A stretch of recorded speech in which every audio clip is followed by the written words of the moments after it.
Hey, I'm Decathlon Gamer, and welcome back to FM24 Youth Factory. This is episode 17. After just starting our season, we carry on into our second match of the year. Couple things.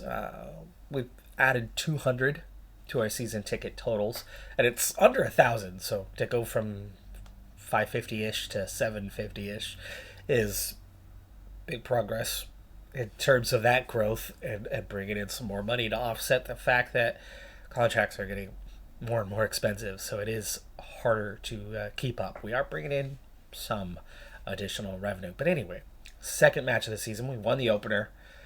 We've won the second match as well, but not in a convincing fashion. This was our first road game of the year against Maidstone, and you can see we only outshot them 10-6. XG wise, I mean, we deserved the 3 points based on the XG, but on the flow of the game, the notable events, it doesn't look like it. So Ben Hassel scored to give us the lead early on. Looks like off a corner kick. And they equalized just 3 minutes later. But early in the second half, a 52nd minute straight red card from Lawson gave us the edge. A 59th minute penalty was really what decided the game. So it looks like we were able to get on the front foot once they went down to 10 men. But it ended up being the penalty spot that saved us. We got the 3 points after Lanahan Penreese converted. That was half of our XG for the day. We did seal the game with a third a little bit later from Ben Hassel again, who had a brace, a center back with a brace. That's absolute player of the week territory right there. Not convincing, but it is a win. In just the third match of the season, Chelmsford, who's a mid-table pick, has gone top of the table. We've already dropped a game. 40th, 45th plus second, so just before halftime.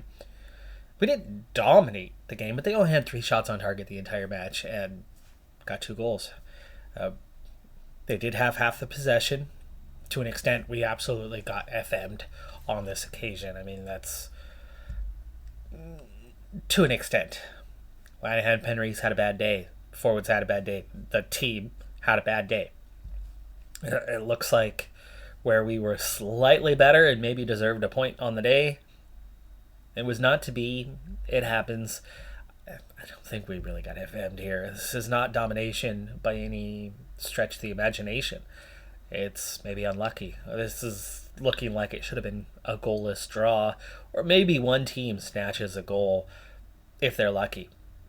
One team luckily snatched 2, and that was the difference. So we've already dropped our first match in just 3, and we did it at home. Didn't expect that. I largely didn't expect that because we're back in a position we haven't been in a few seasons. In the past, if you'd watched this series from the beginning, from the FM23 days, one thing had been very clear, and that was our team was dominant in the league, was the favorites across the board each and every season. We're not the favorites right now. Southend United are. We are second favorites, 5-4 on odds. We certainly look a good team, but Southend United have added some key pieces that have brought them above us. For the first time in a few years, the Media Dream 11 is largely our team. For years, we had 8 or 9 of the 11 players on the Media Dream 11. For years, we had the top 2 players in the key players list, which is down to that current ability. And we do have the top 2 players, and we have 5 players on the list, and especially strong through the middle. That gives us something that others don't have, a capability. Yeah, we're still not favorites, so it is close at the top. But last year, we had maybe 2-3 players on the list, and they weren't the top players on the key players. We were good, but we weren't that great. And the year before, we certainly weren't. And the year before that, it was very much a mix between us and our closest rivals. This season, it's very much spread out. There's good players on multiple teams. It's not looking like things are going to be easy for us. Rosiak, Burrows, they're both right there for Southend United. They're near the top, and they apparently have better across the board first 11, or maybe better depth than what we have. Whatever the case may be, or if it's simply a reputation kind of thing on the difference between the two, we're definitely good, and we're trending the right direction. So I was a little surprised to take a loss like that to Chelmsford, but Chelmsford's title odds at the moment, they're 8th. I mean, that is a team on the edge of the playoff zone. That's not a bad team that we just lost to. So at least there's that. But let's go ahead and proceed forward a little bit. But the transfer deadline's coming, so that could be a big stopping moment for us. For now, while we are getting offers in, none of them are significant. So for the moment, we are not in danger of losing any players. But deadline day tends to blow up those fees rather rapidly, and we still very well could be having some players on the way out. Little good news, bad news. Let's start with the bad news. We've dropped to 10th place in the league. The good news is we picked up a game in hand. In the process, it was a waterlogged pitch that delayed a match, and so we've still only played the 3 matches. More good news, it's Monday, September 2nd. Now, normally the transfer deadline would now be a thing of the past. It would be behind us, but it's Monday, September 2nd. So transfer deadline doesn't fall onto a weekend. It always postpones till Monday for business to conclude. It's Monday, 5:15. So we are late into the evening on transfer deadline day. And nothing is coming in for our players. So it looks like we've dodged that bullet. Looks like we're going to keep our team intact at least till January. I haven't had an offer in 5 days for any players, and they've been lowball offers. Like, you've got a wide range of 40K separating the low and high, and they've been a couple K above the low, and that's been it. I figured today was the day where that would rise quickly and get beyond, but nothing. Now, it's 5:15. There's still time, but without a single offer today, there is a chance. But more good news, one of our former players, we might be cashing in on here real soon, and it could be a very healthy injection. Our former striker, Brody Bick, we sold for 15K 2.5 seasons in. So after 2.5 seasons into his career with us, after his intake time, actually no, it was longer than that. Actually, he was quite a bit longer than that, wasn't he? So we had the 22 to 25. He was a victim of the free transfer days where we had that minimum security where players could leave on a free and there was nothing we could do to stop it when we were not yet professional, and we would bring them back because there was that minimum standard rule of there's got to be a fee. They have to exceed the value. If their value is 0 and a team gives you a 0, that's not exceeding the value. It's a match. Therefore, we could retain those players. So they would leave, and then the day they left, we would just use the editor and bring them back to the club. We've lost plenty of players. But with that minimum security in place, it helps keep the playthrough alive. Otherwise, you really be scraping the bottom of the barrel again and again on these intakes, trying to hang on to players in that early phase while you're not professional. But anyway, back to Brody Bick. Huddersfield picked him up. Actually, no. It wasn't Huddersfield that picked him up. It was Burnley. Burnley picked him up for 15K. I think he left on a free, though. From 25 to 28 after they took him from us. We got him on the loan back for that remaining year. So that combined. So that really, for us, he played, 97 games? Quite a few. Right? That's quite a few games that he played for us. Minimum 2 seasons plus. Scored a lot of goals. He had 88, 90, 99 goals. He had a goal a game. That was the early days, though. I mean, that was as we were climbing that ladder, and Brody Bick developed really fast. At the time that he left, he was a current ability 107. His potential was a 158. You can see from looking at him now, he's a good player. He is a very good player. We'll take a look at his scouting report in a little bit to see just where they think of him. But last I saw, he was Premier League talent, Premier League level. His current team was relegated. 41 appearances for them. 15 goals in the Premier League, or most of those. Many of those were in the Premier League anyway. Some of those. Well, what does he have? 2 goals so far this year, but the team got relegated. They're down to the Championship. So in 4 matches, he's already scored 2 goals and had an assist. He's been good at that level. He's too good for the Championship.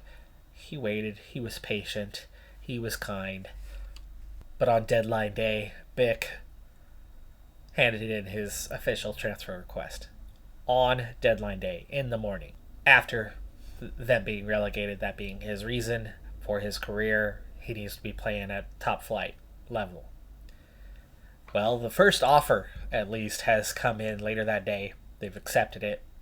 We'll see. Yes, they have accepted the bid.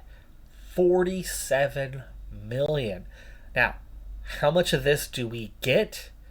Well, I'm thinking we don't have our sell-on clause anymore. We don't have our 50% total, which we had on the original deal with Burnley. He signed on a free. Therefore, I think we're looking at your, like, the youth. It's like 2% or something like that. He was one of your youth players once upon a time. 2% of that's still going to be a decent payday for us if it is. Well, we do get exactly 2%. We get about $1 million. And that's more than what anybody else got, actually, besides Huddersfield, who really lucked out. I mean, they had this guy for 1 year and a month, signed as a free, and they're getting a big payday. But through the solidarity contribution, see Gateshead, who he spent literally a single day on, get $250,000. But we get that 1 million, 2% fee. Burnley get a 1% fee, $500,000 for them. That sucks. Well, it doesn't suck for them because other than paying his salary and him being a tremendous help to them for Burnley, I mean, they only spent $15,000 on him, so they make profit as well. Hull makes a profit. I'm not even sure. Did he spend 1 season with them? Either way, we never cashed out big on this one. So Brody Bick, a big miss, but we are going to get $942,000. Better than nothing. More importantly than the $1 million that we just added to the bank account, it's post-transfer deadline day now at every level above ours. Our level is the only one, and as teams are at the same level as ours, they might offer for our players, but they're never going to exceed the value, and I'm definitely never accepting a player leaving to this level. And demands aren't going to draw the attention of our player, especially if we're challenging for the league. They're not going to be too interested in leaving to a rival. Therefore, at least till January, things are safe. Now it's going to come down to, well, who got upset, and will they be happy again soon? Adekunle no longer upset. Mortland's not upset. Lanahan Penry's not even wanted. That's amazing. Kitching still asking to leave, but he's not upset about the transfer stuff. But because he had already asked to leave during that ask to leave, like the transfer part, the want to leave for that reason is gone, but he had already elevated it to the next level, and that next level piece is still there. So I don't know how that's going to impact Kitching and his morale in the short term. He is starting to train better. He was in the high 4 to low 5 range. He's up to 6.25 for his training rating. I don't know if that's going to go away in time or if we're kind of stuck with it. Davidson on international duty. First call up for him for the Ireland under-21s. Thornhill's fine. Wilkinson Wilkinson is one of those pieces. So he had his contract expiring last year. I had 2 contracts that I had to roll over into another year. Minimum security, right? They've got to leave for offer more than their value. There was no offers coming in more than his value. He was wanting to leave. He was on the expiring contract, didn't want to sign. Final weeks of that contract, we just added 1 year to it. Didn't change anything else. Minimum security kicked in for Wilkinson and Atkins, but they're both still planning to leave on a free. They'd already made that decision. They were planning on doing that as soon as their contract expired. So I don't think that's something we can fix in the short term unless they decide that they want to stay. It could happen. Julian, another one on international duty. England, under 19s. He is currently unhappy about us not letting him go to Rotterdam. Kamara, also on international duty. So that's 3 players out right now. Minor injury to Matty Baker and a semi-serious couple-month injury to Marvin Primus right now within the squad. But you can also see how we're developing. Adequately is a 119.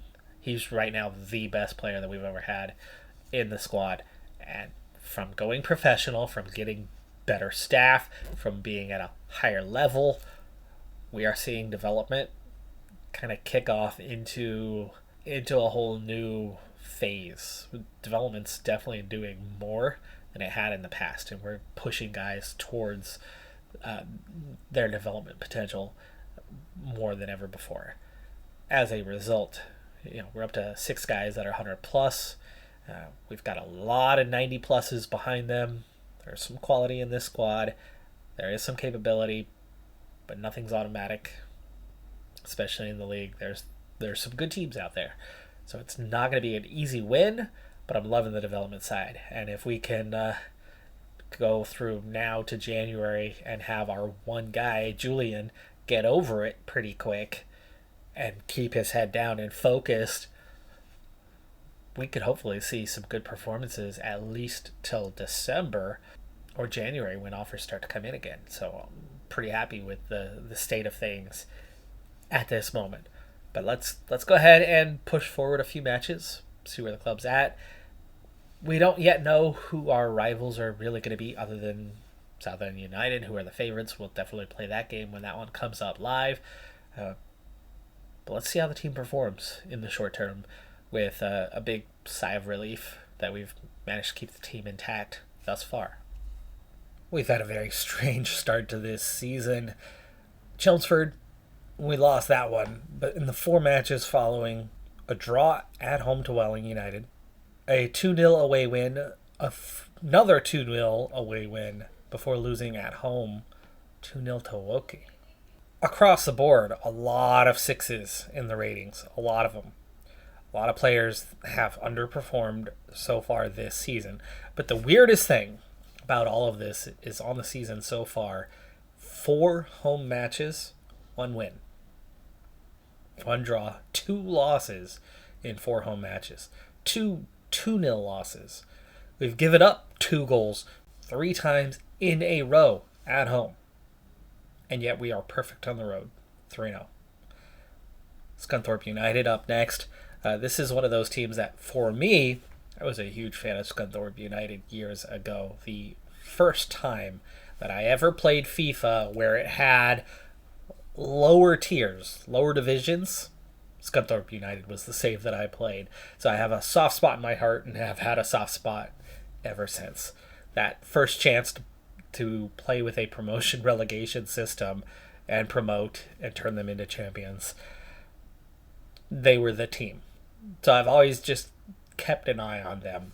Never been an actual fan, but I've always kept an eye on them. And seeing them plummet, unlike any other team in recent years, has been hard for them, hard for their fan base. Part of the problems over this last month have been twofold. One, we still had a couple players that were upset.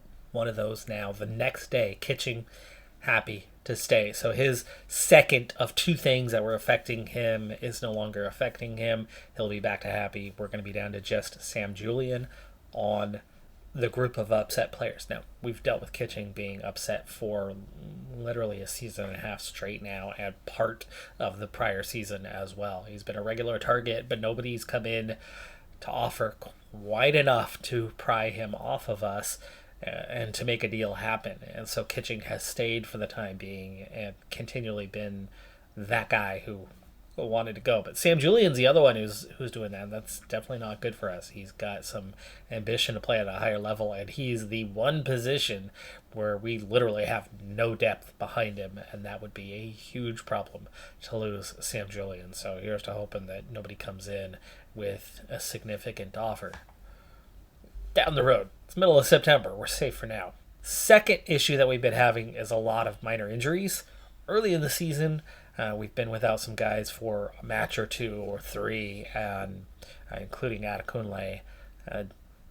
Could have played a role in why we have dropped some points here lately. We have done our makeup game, so we are now back to 7 matches played, just the same as everyone else, but we find ourselves with Chelmsford still on top. The team that beat us has not lost a match yet. Just a single draw for them. Kidderminster, Cheltenham, Southend United, the favorites, Macclesfield, ourselves, both struggling a little bit. The two of us, 4th and 6th right now. Definitely not pulling away from the others. But it's not like there was only one team favored for the league. There were plenty of teams with some quality, and this, of course, is that famous National League, now famous, of course, because of the Wrexham documentary. Adekunle currently leading the league with 6 assists. Sam Julian has 3 shutouts. We're not showing up on the charts anywhere else. It's weird because Lanahan Penrith has been the guy, and Davidson, that guy putting the ball in the back of the net with him, neither one of them showing up on the charts right now. Adekunle, who's had a down couple of years, but technically is our best player, starting to show that he's that best player, but can we get others to step up and support him? Right now, just a +5 with 13 points and already a couple dropped games. Yeah, we're not in a great place right now. But you would hope Scunthorpe United should be a good result for us. They only have 3 points on the season thus far, and maybe we can get the ball rolling.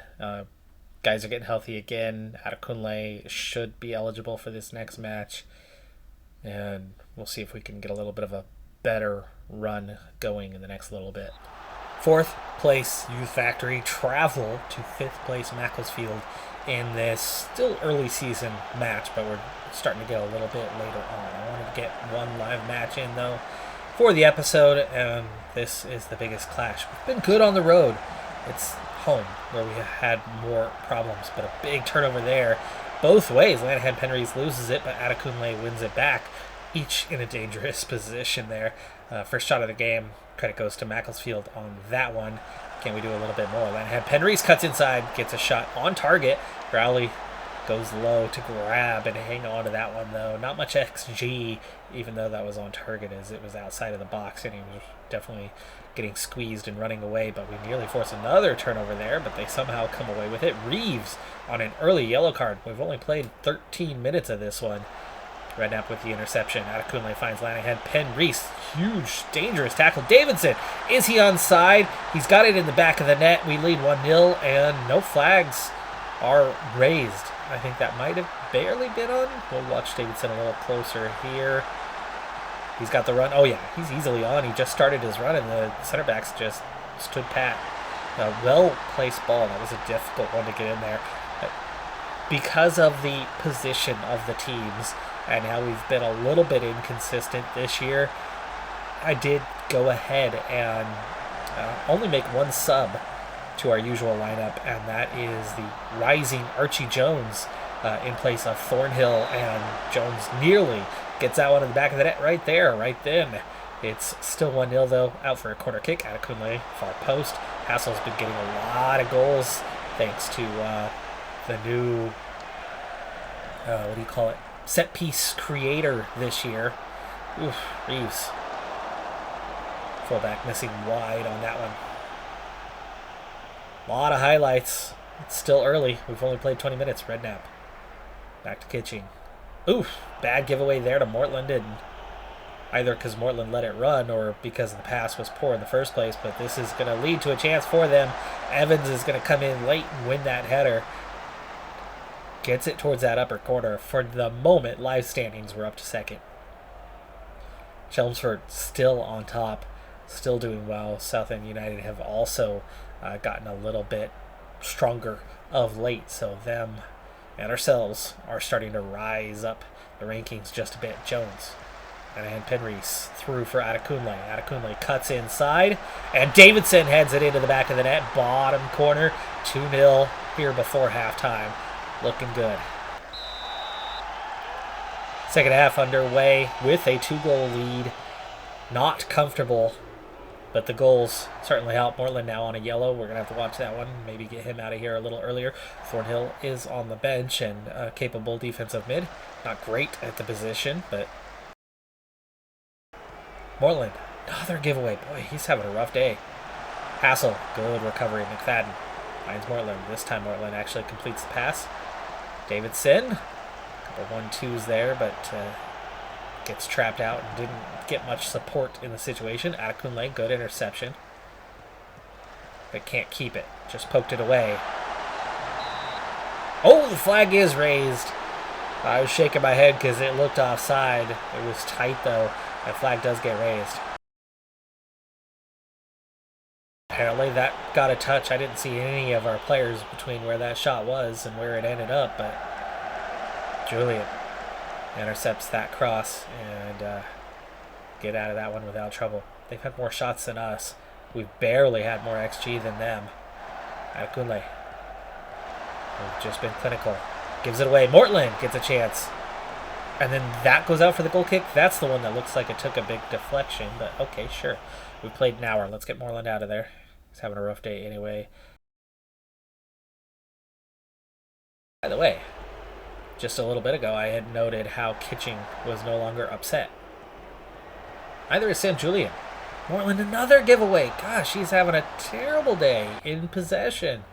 He's hanging onto the ball too long, over and over and over again, and they keep taking it off of him. We do have an advantage in possession, but it is not considerable. Still no sub. No. Now Atkins has a yellow as well. And his rating dropped a lot. And suddenly Davidson has a yellow, but we've got a through ball for him. Keeper makes a big stop, either off the shoulder or got like part of an arm on that one to deflect it. Thornhill goes close. Another corner. I think we will want to do at least a little bit of time wasting. Nothing serious for this one. But let's go ahead and get that little bit of time wasting and play for set pieces to help slow the game down here in the final 20 minutes. Thornhill, Atkins.